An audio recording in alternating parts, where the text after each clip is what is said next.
Hi guys, kumusta? For today's video, bigla nagkayayaan ng mga tropa. Kami ngayon ay magja-jogging dito sa Alnada Park, Sharjah. Sakto, hindi na summer ngayon. Tara, samahan niyo kami. Let's go!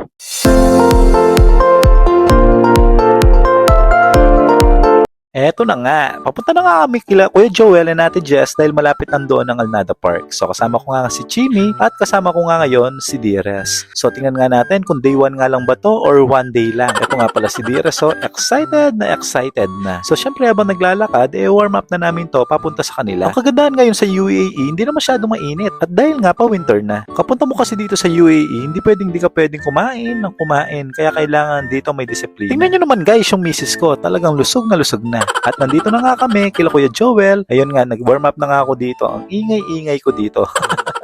So guys, nasundo na namin sila at kami ngayon ay papunta na sa Alnada Park. You know, pa-heart-heart ka pa. Tingnan natin kung hindi ka susuko mamaya. At nandito na nga kami sa Alnada Park at ito nga pala ang aming day 1. Time check tayo guys, it's already 8:30 PM na. So maglakad-lakad muna kami. As you can see, lakad pa lang, sobrang pawis na namin. So ito nga pala yung view ng Alnada Park. Papasok sana kami kaso hindi pwede dahil naka-short si Kimi. Bawal kasing pumasok dito kapag naka-short yung mga babae. 'Di ba? Grabe, ang ganda talaga ng patakaran dito. Talaga yung respeto sa mga kababaihan dito. So ngayon, wala kaming magagawa at wala na kaming no choice. Dito na lang kami sa labas. Daanan lang ito ng mga tao. Pero marami naman kaming kasabayan. So ako, iniwan ko na sila at ngayon nagja-jog na ako. Grabe, kailangan talaga dito mataas yung stamina mo dahil sobrang taas ng humidity dito. Kaya dapat habang tumatanda tayo, lagi tayong nag-exercise. Sabi nga, kapag nag-exercise tayo, ine-extend natin yung ating life. Kaya kung gusto mo mag-extend ang life mo, mag-exercise ka din. Huwag puro extra rice.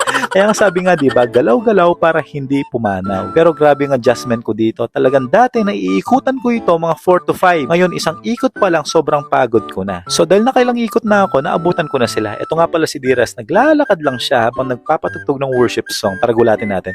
Yun no, gulat na gulat. Ito nga pala yung mga kasama namin, naglakad-lakad lang sila. Ayaw kasi nila mabigla ang kanilang katawan dahil day 1 pa lang. So iiwan muna natin sila. Sobrang sakit nga ng shoulder ko dahil sa bag. Nakalimutan kong iniwan sa sasakyan. So ngayon guys, lakad-lakad muna tayo. Di ba ang ganda dito mag-jog? Hanggang 11 PM nga lang pala yung park dito. So ito nga pala yung loob ng Alnada Park. Mayroong basketball dito. So kung gusto makipaglaro dito kahit mag-isa ka lang, pwede naman. Mababait ang mga tao dito. So meron din namang mga football. Depende kung anong gusto mong sports.